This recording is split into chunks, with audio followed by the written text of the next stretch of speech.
Welcome, everyone. Hi, thank you for joining us after lunch today. My name is Eric Wolf, and I serve as the Executive Director of the World Food Travel Association based in Portland, Oregon, United States, a Disneyland for foodies, to be sure. And today we're going to be talking about the new Culinary Traveller and some of the new opportunities that are emerging in our industry that you can take advantage of.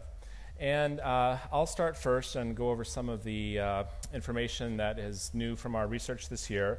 And then I'll be introducing Anne Bannis from BBC Travel, and she'll be picking up the last half of the session.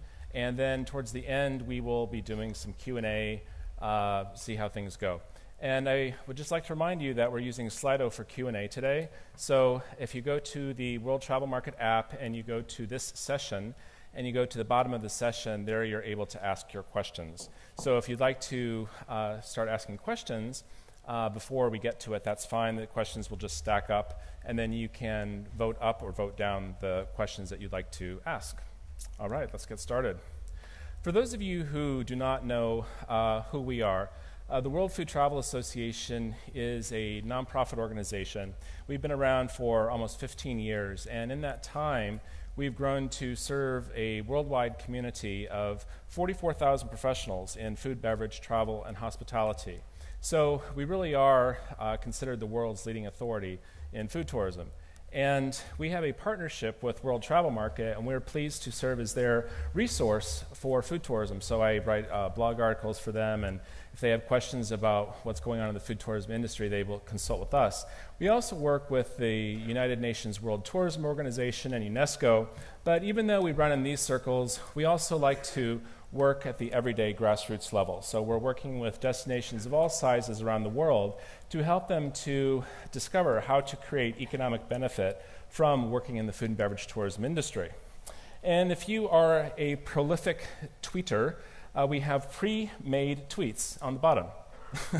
So we thought we'd make it easy for you. So feel free to use those tweets or not as you see fit. So what can you expect today in the next 30 or so minutes? Well, we're going to have a good look at who foodies are and how foodies have evolved as consumers and travelers, really based on the recent research that was published earlier this year. We're going to convey with you some ideas for product development and marketing that you can start using after you leave today. And again, those came out of the research that we did this year. And then we're going to learn about some of the emerging opportunities available to you in our industry. So what we have really discovered now that our association is 15 years old and the food tourism industry is really almost as old, that our industry is really growing up. We're maturing. We're in our teenage years. We're seeing finally that food and beverage are being used as tools for economic development. They're creating jobs, they are driving tax revenue, and so on. We're also seeing that the marketing to foodies is becoming much more precise. Some of that's driven by data, some of that's driven by technology tools, but now we're able to be a little more precise in how we're speaking to foodies, and you'll see examples of that shortly. And we're seeing that increasingly food and beverage are being used to brand destinations. In the previous session, there was a woman from Oslo and Oslo has an amazing food hall scene right now. It's a very exciting place. But then there was a woman from Austin as well, and the food trucks there are world-renowned. So as you can see, these are starting to become part of the destination cultures. Everyone eats and drinks, and so it stands to reason that when people travel, that's part of their visitor experience. Now, in this year's research, we updated slightly our definition of the culinary traveler. This has not evolved dramatically from what it was in the past, but basically, there's two criteria that had to fit in order for someone to be called a culinary traveler. First of all, they had to have engaged in a culinary activity on a recent trip, and by recent, that was 2 years ago or less, and they had to be motivated to experience the food culture of a city as a primary motivator. That had to be one of their major reasons to go. Now, that's the technical research definition. I still find that a little overbearing. We're just everyday people, and unless we're researchers, let's keep it simple. So from my perspective, I think that a food traveler is anyone who pursues a unique and memorable food and drink experience, both near and far from home. Now, we say near to home because you can be a food traveler in your own city, especially in megacities like Mexico City or London or Hong Kong, where you may not go beyond your own neighborhood usually. But if there's a new restaurant, a new market has opened, or you want to do a food tour somewhere else, then you'll have to get out of your neighborhood. So you can actually be a food traveler in your own city where you live.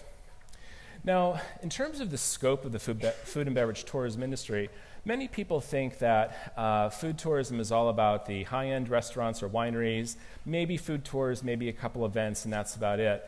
That's not actually the case. There's 20 different sectors that convene when we talk about the food and beverage tourism industry. So you've got food and beverage, which is represented in the upper left quadrant. And this is the legend here, so that corresponds. So, of course, restaurants are part of that, but it can be caterers, it could be food distributors. These all have some kind of impact on the food and beverage industry. Then you have the travel and hospitality industry. So, of course, there's tour operators in that, but there's lodging and attractions and all of those other things that comprise travel and hospitality.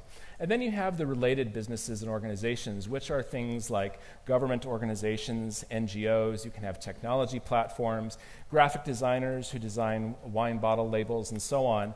These are all working together to form what we call the food tourism industry.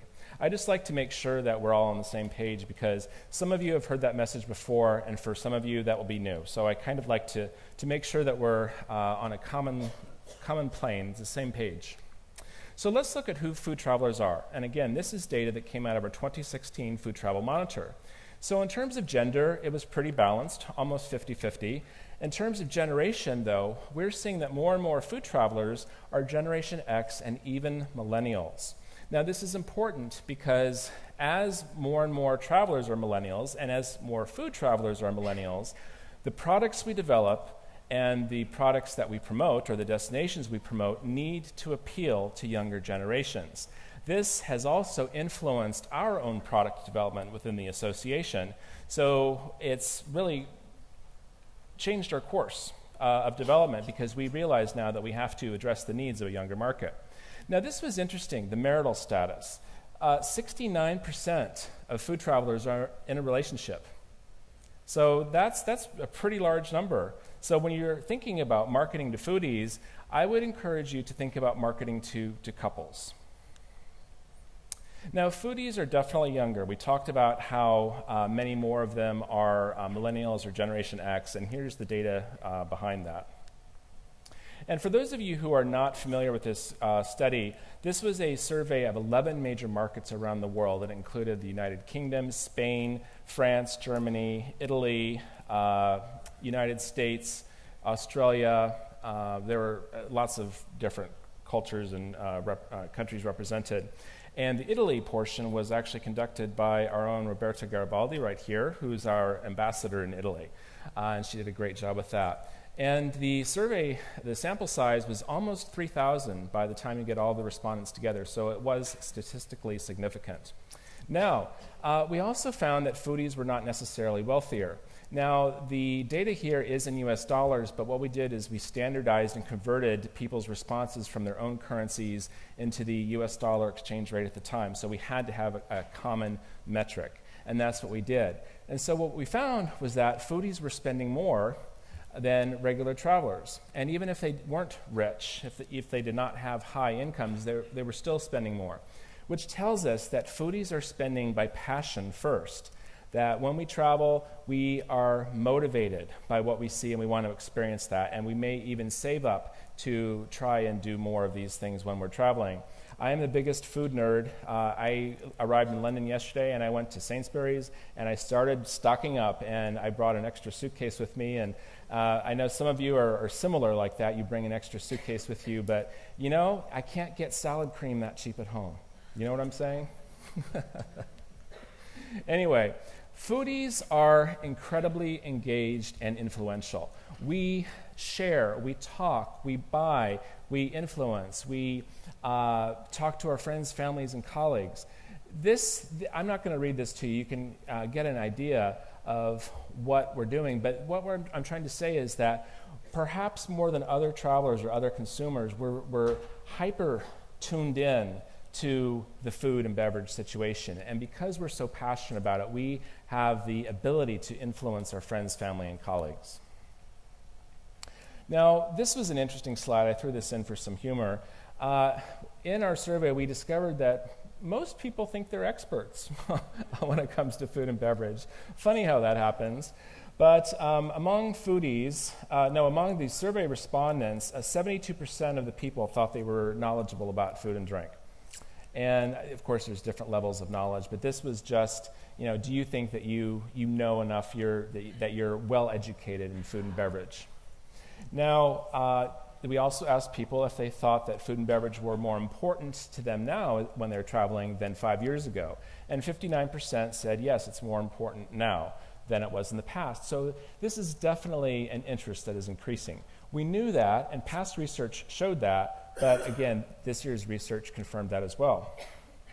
Now, back to that slide about where the experts were.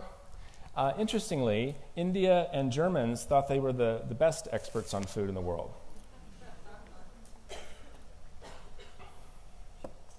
And if you're from one of the other countries, you can see how your fellow compatriots stacked up. Now let's look at some more findings from the study. We learned that food travel is really something that almost everyone does. So according to our definition of culinary travel, 93% of the respondents said that they had engaged in a unique or memorable food or drink experience other than dining out in the past 2 years. That's almost everyone. That's tremendous. Now, if we applied the definition of culinary traveler, so it had to be a motivator and they engaged in something, then that did go down to 49%. But still, that's half of travelers now, and this is a tremendous increase from the past. And then just over half of the foodie travelers were also beverage travelers. And that's not just wine, that's beer, that's cider, it can be fruit juices, and so on. Now, this is a significant discovery. We pioneered this particular kind of research back in 2010, and with our 2013 study and now this year's 2016 study, we've gotten even more data. This is called psychoculinary profiling, and what it means is that there's different kinds of behaviors among foodies. The best way to describe it to you is when a friend of yours says, oh, there's a new Italian place that opened down the street, you have to go, it's the best Italian restaurant in the world. We all had friends like that, right? And then you go, and you weren't really sure what they saw in the restaurant. Maybe the service was off, the food was off, the chef was having a bad day, something wasn't right. But this has happened to all of us. But what it means is that you had different expectations. So perhaps your friend who went was a gourmet person and maybe looking for ambiance, or maybe they were looking for a trendy scene and that met their needs. But perhaps you were looking for a more authentic experience or a restaurant that utilized more local ingredients. You are not the same kind of consumer, and you're not the same kind of foodie traveler either. And so what this means is that there's 13 different kinds of profiles, and people typically exhibit 3 major foodie kinds of profiles. The top 3 are adventurer, eclectic, and localist, and that makes good sense when you think about some of our own behaviors as foodies. Now, those are the ratings right there. You can see the number of respondents, and feel free to take a photo if this is meaningful to you. One thing that was really interesting to note is that the number of vegetarians doubled from previous studies in 2010. So that is a huge increase over past studies.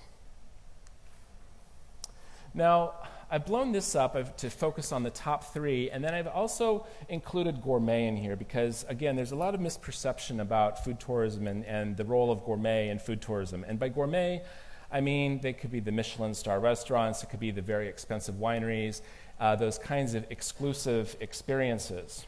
Now, gourmet is only 18%, and that is a minority. Now, that is up from 9% in 2010. And we think the reason for that is the role of the media and all of the chef competition shows and so on. But it's still in the minority. In fact, I think it's 9th or 10th on the list out of 13. So if you are in charge of product development or marketing, whether it be for a business or a destination, keep this in mind. It stands to reason that the number of consumers who have that higher end profile are a lower number of people. And food tourism is meant to be very approachable, very reachable. People want to do the food trucks. They want to do food tours. They want to stop in for a beer or a glass of wine. They may feel threatened by a more expensive experience, and you don't need that kind of expensive experience to call it food tourism. But gourmet tourism is part of food tourism. Now, the nice thing about psychoculinary profiling, or rather not the nice thing, the interesting discovery that really became apparent this year is that destinations have foodie profiles as well. So we talked about 13 profiles and how you as an individual can have 3 different profiles, but destinations now are emerging with separate and distinct food personalities.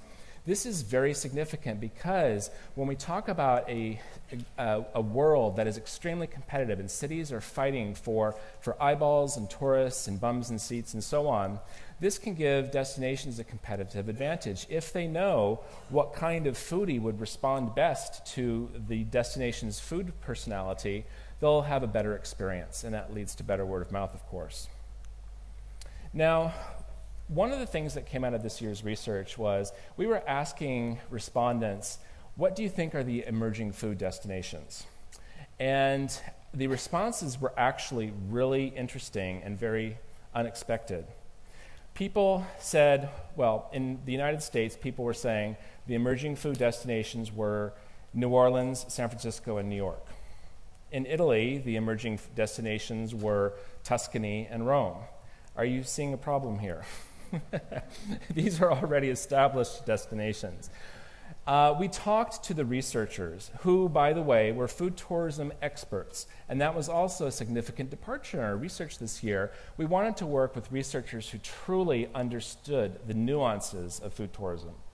And we talked to them and we said, why would this be? Why would people be picking destinations they know? And we came to the conclusion that they were picking destinations they know because they're destinations they know. In other words, they don't know what the emerging destinations are for food and beverage. This means that there is a tremendous opportunity for secondary and tertiary destinations to excel at developing their food and beverage tourism product. In other words, not everyone wants to go to San Francisco or Paris anymore for food.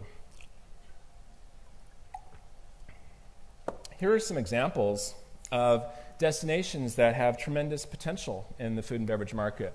One here, Poland. I was invited to speak in Poland in May. I was blown away by what is happening there from a culinary perspective. It's really very interesting. The fusion of old with new and some of the really fascinating ingredients, some of the best cherry products I've ever had. Really, really pleasurable experience. Ecuador. I was there 3 years ago, and there was a gentleman from Quito here before, and I was having fond memories of the coffee and the chocolate and the fruit and just wonderful, warm people. And Slovenia as well. I have not been, but I've heard that the food is amazing, and it's also known as a wine destination. So what you're seeing here is these destinations now, they're not Paris, San Francisco, Hong Kong. They're secondary or tertiary destinations, and they have the potential to excite foodies who are explorers, and we'd like to get out there and spread our wings, and we want to come back and say we discovered a new food destination. Imagine if I could go back to the States and say, I found the world's best new wine destination. It's Slovenia. People would say, what? Well, first of all, they'd say, where's that? Because Americans don't know geography.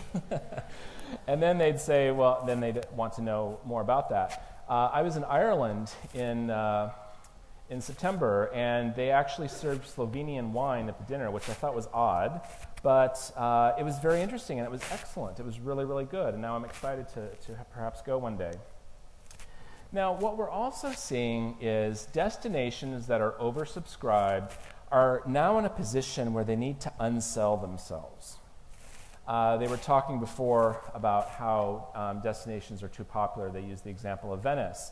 Portland, Oregon, where I live, the city population has doubled in 16 years. And it is no longer the kind of quirky, cool, undiscovered place. The entire world knows about Portland now. What that means is that as a destination, we say it has exceeded its carrying capacity. That means there's too many travelers for what the destination has to offer.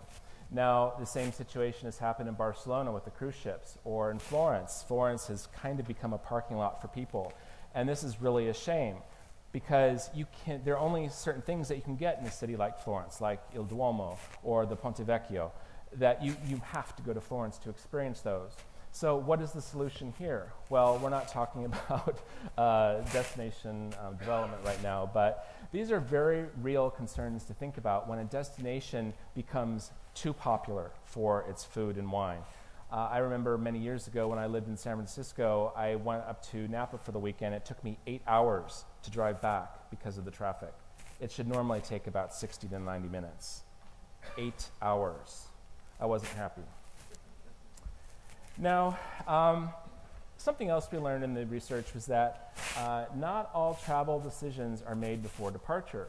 So you have here, we ask people, how often do you participate in these activities while traveling?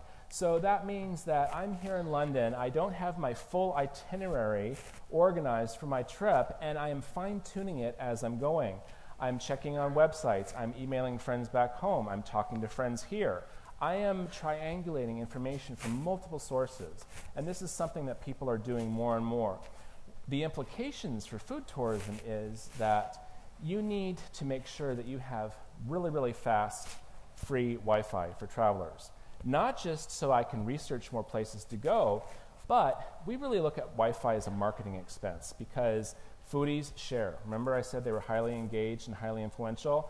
We are always sharing photos of food and drink. I was just in Portugal before this. I was speaking at the Great Wine Capitals event, and we went to the Graham's Porto facility. Fascinating, beautiful.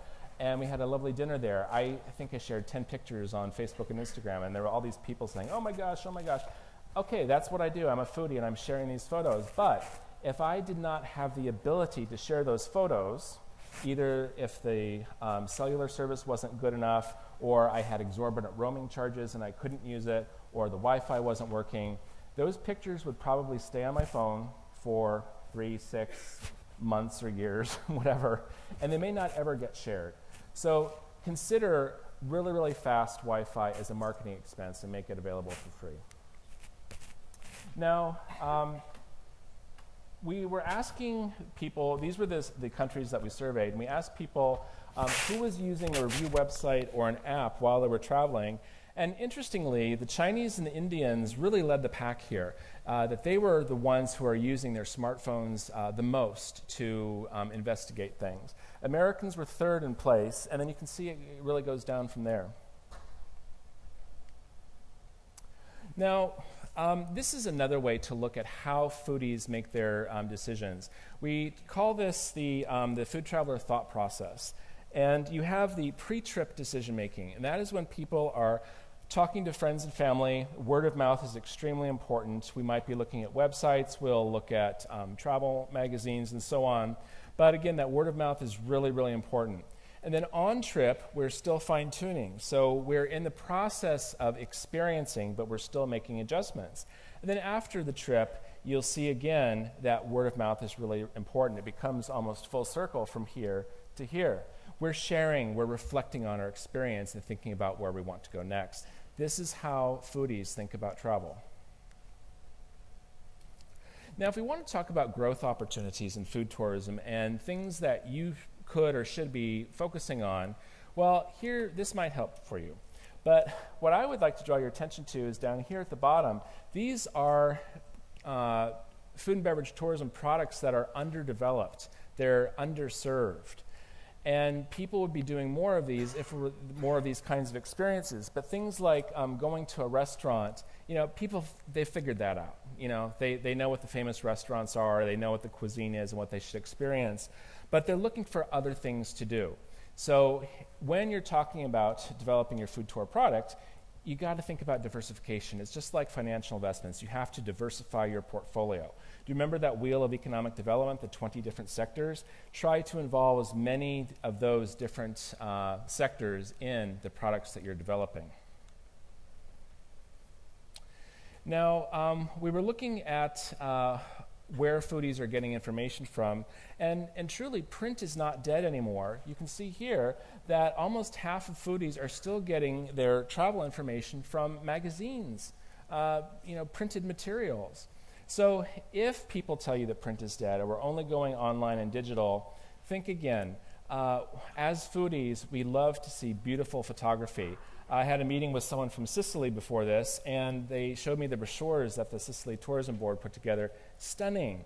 I mean, I'm blown away. It's hard to have that level of impact when you're looking at something online. It's a two-dimensional image, but when you're holding it in front of you and you can see it and you can see the depth of the photo, that's what excites people to act on it. Okay, let's look at some of the emerging opportunities that are coming online now in our industry. I'm really excited to tell you a little bit about a new distribution channel that we're developing. It's in the development process right now, and the first destination will roll out around January the 1st. What we're doing is building a new online magazine and marketplace for food travelers. What we've discovered is that what's available in the marketplace, whether it's an Anthony Bourdain show or it's using TripAdvisor or Yelp, these are not resources that are valuable to foodies. And so what we're doing is building a high-quality online editorial research that can be trustworthy. We want it to be simple, global, and fair, not focused just on one country, not focused just on one language, but something that is truly useful for food travelers. There is an integrated marketplace as well as a mobile app where people can save itineraries. So as you can see, we're thinking about the entire process of how a food traveler would use information both before, during, and after a trip. We've also discovered in our industry, and based on the feedback that we've received, that there's a need for more professional training, whether it's among a food and beverage entrepreneur or people engaged in food and beverage tourism. There is simply not enough knowledge out there. People either don't have the business experience or they simply need help in starting or growing their businesses. So we're taking steps to bring additional knowledge and training to them. We also identified a need that institutions around the world that are offering courses in food tourism, there's actually a huge inconsistency. And they range from being extremely technical and academic to come vacation in our town for 10 weeks, and by the way, we'll throw in a food tourism master's for you. There's huge inconsistency. So what we're doing, we're taking steps to accredit students, institutions, and professors. Make sure that there's a consistency in what's being taught in food and beverage tourism. We also recognize that there was not a way to recognize excellence in our industry. There have been a couple attempts at doing food tourism awards in the past, and we did it as a pilot this year to see how well the industry would receive it, and it was very well received. So we're going to be expanding that for 2017. We feel that we should take the step in establishing that recognition for our industry. And then lastly, we need to do events more consistently. We are going to be holding our Food Trucking World event in Portland next April, and the important thing about Food Trucking World and how it's different, yes, there's the education at events or that you get at events, but the important thing is B2B sales and networking opportunities. So if you've ever been to these events where you have these mini appointments with people, 7 to 10 minutes kind of thing, that's what we're talking about. Our industry is comprised of many small businesses, and they need opportunities to network and meet. They're not necessarily the big companies that have these huge sales teams. So we're trying to create these opportunities for them to be able to do business better. So that's what's emerging. And with that, I'd like to invite Anne to come up and share with us her perspective, what's happening at BBC Travel.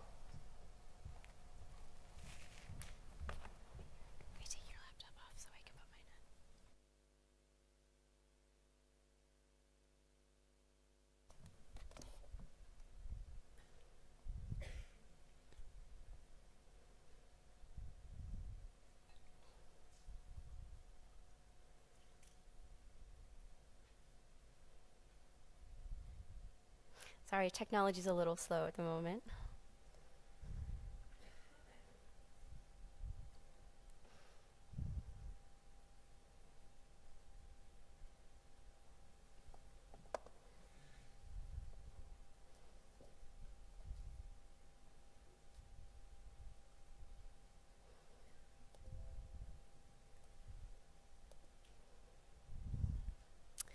Okay, well, hello, and thank you all for coming. I'm Ann Banas, the editor of BBC Travel, and I just want to apologize up front. I've been a little bit under the weather, so hopefully I can get through this presentation as eloquently as possible and without coughing. For those of you who don't know, BBC Travel is a feature section within bbc.com that provides inspiring content about destinations around the world. And we cover the world very differently from a lot of other travel publications. Instead of focusing on the top 10 lists and roundups about places to go and eat and things to do and see, we tell stories that target curious, passionate readers who want to learn about the world as much as they want to travel there. And our approach to culinary travel, which is increasing in demand, is no different. At BBC Travel, the lens through which we view culinary travel is through our storytelling, through words and through our visuals, and response from our readers. This two-part combination offers travelers a bold roadmap for how they might experience the world in their travels through food. And we know travelers love food, especially thanks to Eric's presentation. And they love food at BBC Travel. Here, around 30% of top BBC Travel stories are about food and drink. And our top social shares have doubled just in the past 2 years and now make up about 12% of all social shares. And these numbers are very significant because we publish every single day, except maybe Sunday, and we cover a whole vast array of travel topics, including history and heritage, arts and culture, and adventure. So food is really getting up there as something that people care about and they also want to share with their friends. So how do we tell these stories and how do we inspire travelers?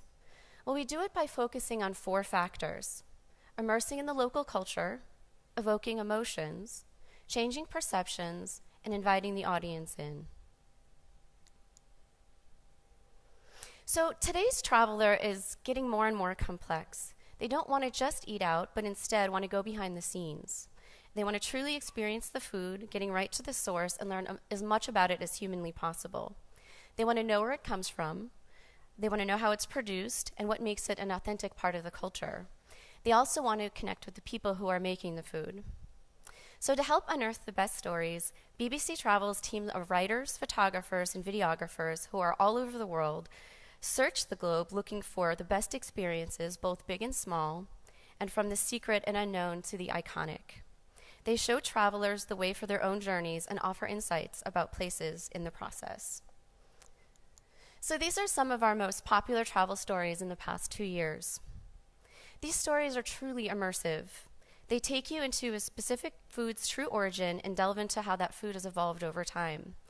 They teach you how and where to eat steak like a Brazilian and where this traditional food came from, and that is from the culture of the gauchos, the cowboys of South America. In our food column, Etymology, which cleverly stands for the etymology of food, we uncover the history of a particular dish and experience it firsthand. In this case, our columnist David Farley goes to Croatia's Dalmatian coast, plucks oysters from the bay, and eats them right on the spot. You can't get much more local and fresh than that.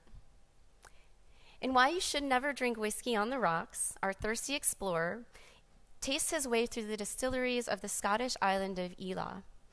Readers love to escape to the beautiful remote isle, but perhaps more importantly, received a nugget of knowledge that surely can go a very long way at cocktail parties.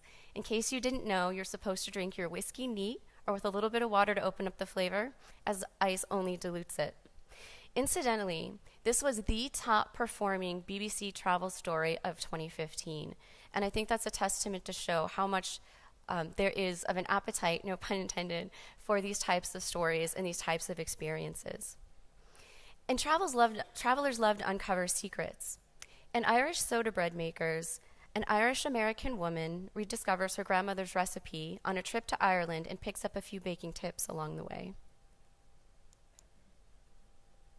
So travelers love to peek behind the curtain and see how things are made. In The Secret Behind Italy's Rarest Pasta, our author does just that by meeting the woman behind Sous Filandu, this dish is classified by Slow Food International as the most endangered pasta in the world. Only 3 women of a single Sardinian family are left who know how to make it. Commercial pasta maker Barilla tried to replicate the process by machine and failed miserably. And even Jamie Oliver tried to meet this woman and learn how to make it himself, and he was unable to. The process is that ingrained in the culture, and it's that complex. This piece is a dream of a travel story, as it offers an insider glimpse into a secret but intriguing world that may or may not be around for much longer. This story went viral and was picked up by Hacker News, Dig, Reddit, and Fark. The accompanying video is BBC Travel's top-performing Facebook video of all time. And just to look at the stats here, this story, mind you, has only been on the site for about 2.5 weeks. Got over 300,000 browsers, that's unique browsers, 2 million views of the video on Facebook, and 83,000 reactions. So this is, again, an indicator of something that people are really excited about. We have an iconic food, but it's told in a very surprising way. And here's the video.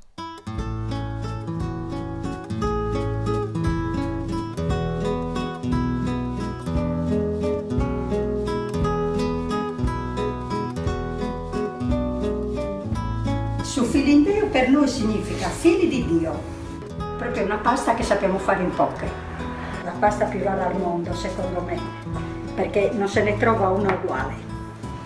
E allora lì è tutto un gioco di mani, bisogna proprio conoscere la pasta, indovinare quando è il momento giusto per tirare questi fili. Da oltre 40 anni. Io da parte mia mi piace ogni giorno di più.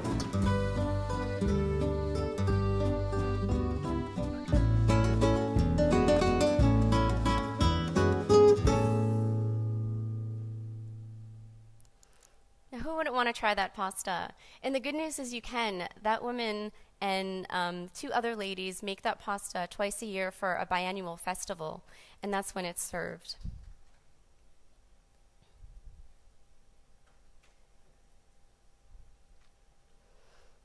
So food not only offers a sense of place, but it allows people to form deep connections to that place, to which they associate feelings of joy, excitement, novelty, and even nostalgia. But food culture isn't always rosy and is certainly never static. Our stories often heighten other emotions by telling of food cultures at risk of disappearing. But we offer hope where hope is possible. People might feel a sense of urgency to visit these places, well up with sadness or outrage, or even open their minds to less traditional evolutions that might save this food from being lost forever. Time and time again, readers have shown a strong interest in what I call dying culture stories. Here, Bangkok's disappearing street food details how vendors are being evicted by the local administration that wants to quote-unquote clean up the streets. Similarly, in The End to Japan's famous fish market, our author questions what might be lost and gained from moving Tokyo's Tsukiji market to a new, more polished location. However, as troubling as these themes may be, readers are often inspired more than they are let down. In Colombia, a coffee grower brings the best beans, which have long been exported out of the country, back to the local people. And in New York, savvy business owners are breathing new life into the iconic Jewish delis, which have long been shuttering their doors as they continue to face economic woes. These savvy entrepreneurs just might have changed the fate of the pastrami sandwich forever.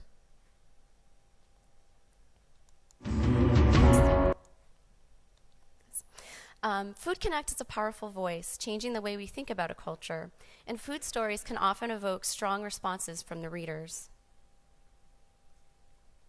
I'm not sure what this is, but we'll go to the next slide. So in this slide, the book referred to here is a cookbook called With Our Own Hands, which preserves the food traditions in print of the Pamir region on the border of Afghanistan and Tajikistan. Not only did it document a food culture before that had only been passed down by word of mouth, but it helped the authors, who BBC Travel interviewed, find what they refer to as a profoundly human place. Food can also stir up all sorts of controversy, as much as it stirs up tantalizing dishes. India's Biryani Wars recalls an account of government officials in part of the country testing batches of the beloved rice dish to make sure it does not contain any beef.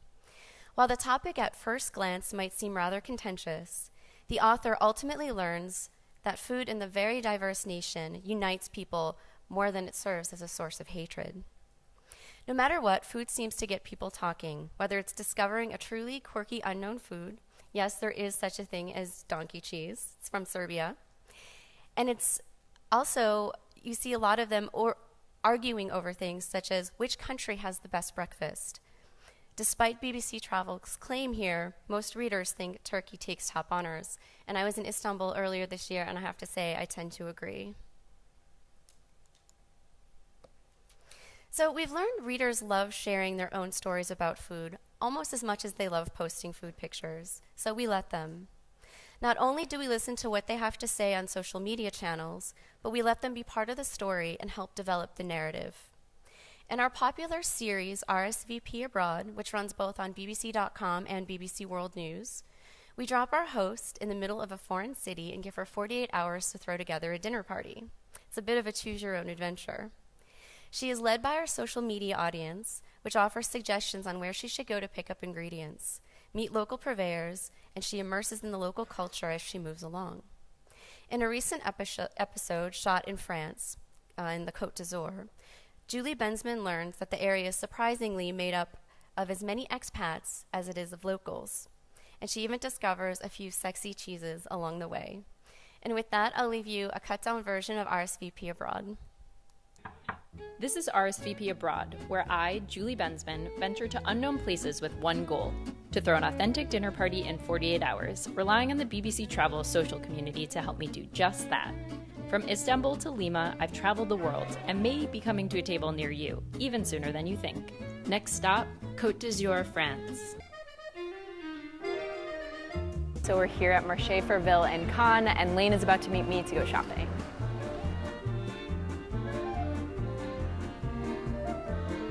So soca is a regional specialty. It is chickpea flour that's turned into a crepe, fried. You fold it up, put pepper on top, and you eat it. Share it with friends. Clearly, we need cheese for the dinner party, so I headed to 365 Fromage in Valbonne to try some local varieties. We'll serve this the French way, as a course in between the entree and dessert. It's a sexy cheese. It's a sexy cheese. I want a sexy cheese at my dinner party. Because It's leaves. it's leaves, yes. So And you undress the cheese. You undress the cheese. It's a It's sexy. It's a sexy cheese. Eric showed me a few different sexy cheeses, including one with a slightly unusual ingredient. This taste comes from grapes. Okay. You tell me that after I eat it. Yeah. I still like it, and it pairs well with beer. I think we should have it at our dinner party, but don't tell anyone that bugs make it. It was a beautiful evening in Cannes for the dinner party. I helped Isaac cook up some soca to serve first. The food was local, the beer was cold, and the music continued all night long. It's clear that the Côte d'Azur attracts vibrant, interesting individuals from all over the world, a real international melting pot of people who feel right at home in the south of France.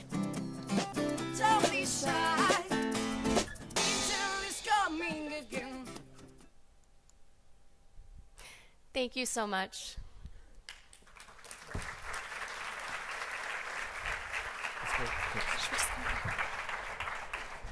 We have a few minutes left, so Ann and I are going to sit here, and they'll put some questions on the screen.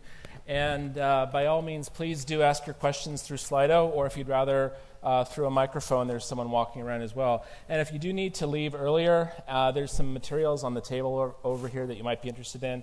Did you leave anything out? I don't have, just the website, bbc.com/travel. Yeah, you've got to check out the website. I actually had never been to the BBC Travel site before, and it's so well done, so professional, but so interesting as well. Really, the photography is stunning, and the articles are really interesting. I read the whiskey article. Great, I think it's a good one. It is a good one, yeah. All right, so we have, regarding the spending statistics, was that figure only for meals or also experiences such as wine tours and cooking classes? So I think that question related to what people were spending on their food and beverage tours. The question included any kind of food or beverage experience, so it could have been food tours, cooking classes, and so on. we have discovered that food travelers tend to spend on average about 25% of their travel budget on food and drink. That can be a little more in more expensive destinations and a little less in less expensive destinations, but that was a comprehensive figure. We noticed that Africa was not represented in the stats Eric shared. Why? Also, would you consider this region as an emerging market for food tourism? I'll answer the first half, and Anne, if you want to answer the bottom half. Africa was not represented in the study because we had to, we wanted to appeal to the widest market possible for this kind of data. And also, this was the first year that we were introducing a new brand for the research, which is the Food Travel Monitor. So we decided to play it safe and to go with the best-known destinations. We are looking at ways to adjust this research in the future, and we're looking at possibly working on a sentiment index that could include more destinations around the planet. But this is, our organization is small. We don't have a huge budget, so we don't have the ability financially to go out and survey every country on the planet. Unfortunately, we'd love to. And Anne, why would you consider Africa an emerging market for food tourism? It's hard to say when we talk about these emerging markets and what trends are. For what we cover, we have hundreds of writers and photographers that are all over the world, and we try to cover things from a global perspective. So we're always looking for things that are off the beaten path. So even if it is something, say a popular city that is emerging in a culinary way, we like to find things that are maybe counter to that and bring you stories that maybe are things you've never seen before. Yeah. I think I would add to that when you talk about Africa, Africa is really three regions. You've got the Arab Muslim north. Well, it's all Muslim, but so you've got the Arabic north, you've got the sub-Saharan Africa, and then South Africa is kind of its own thing. And even South Africans, if you talk to them, feel that their country is kind of apart from the rest of Africa a little bit. So I think if you were going to talk about regions in Africa that were emerging as food destinations, I think we'd have to look at the different regions.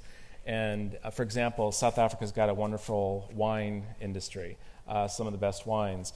But you're not going to find that in the north and central part of Africa. So it's kind of hard to talk about the whole continent, I think. Do we have another question? No more Slido questions. Anyone from the floor? Hi. Hello? You can hear me now. Gregor Rankin, Food and Travel magazine. I would agree with most of the points that Eric put out in terms of the dynamics of the market. But one thing I would really caution all of you on is that the local influences. When you aggregate all the research, you can end up with a vanilla flavor. And I think it's really important when you're doing research to look at country-specific. We've now got 7 international editions of the magazine, and the content is quite different in each one. And the danger is when you put one shoe fits all, and it's a dangerous approach otherwise. If anybody wants a coffee, they're down on just a drop stand. There's free ones there. Thank you for your comment, and I do enjoy your publication. It's very well done, so thank you for that. Any other questions? Okay, so Anne, final words. Oh, we have one. Oh, was there a question? There was a hand that went up right over there, yes. One more question? Can we get a microphone to this person in the middle, please?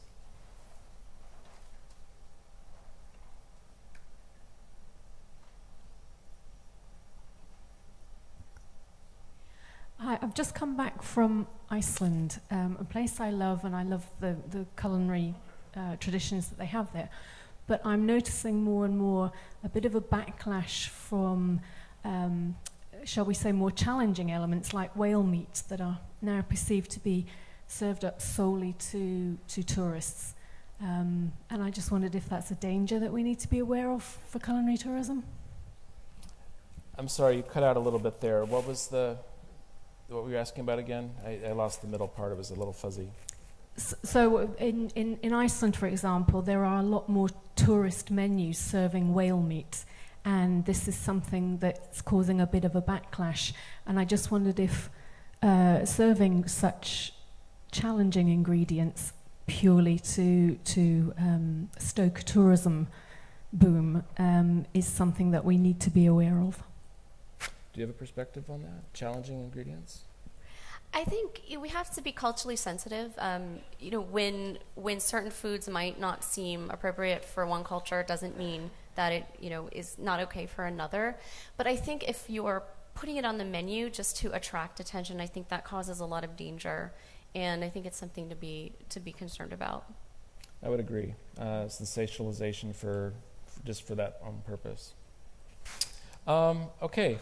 I think we need to wrap up, but Anne, can you leave us with an inspirational thought? So we've got tourism people in the room, we've got tour operators, people doing product development, people doing marketing. If you wanted to give them a piece of advice to send them out into 2017, what would it be? I would say unearth your unique experiences. Look at the human interest angle. Who are your people? Who are your purveyors? What stories can they tell? I mean, I talked about how we don't cover top 10 lists. I think it's so easy to say best brunch spots in Paris or top cocktail bars in London. But I think people really want to go under the surface and really help travelers uncover those hidden gems, but also keep them authentic. Don't necessarily package them in a way that sort of dilutes what makes them special. Exactly, the faces behind the places. Exactly. Yeah. Awesome. Well, thank you, Anne. And thank you all for attending. It was a pleasure to meet you. And Anne and I will be out in the lobby afterwards. We need to clear the room for the next group. But if you'd like to talk to either of us or introduce yourselves, we'll be out in the lobby. Thank you again. Thank you.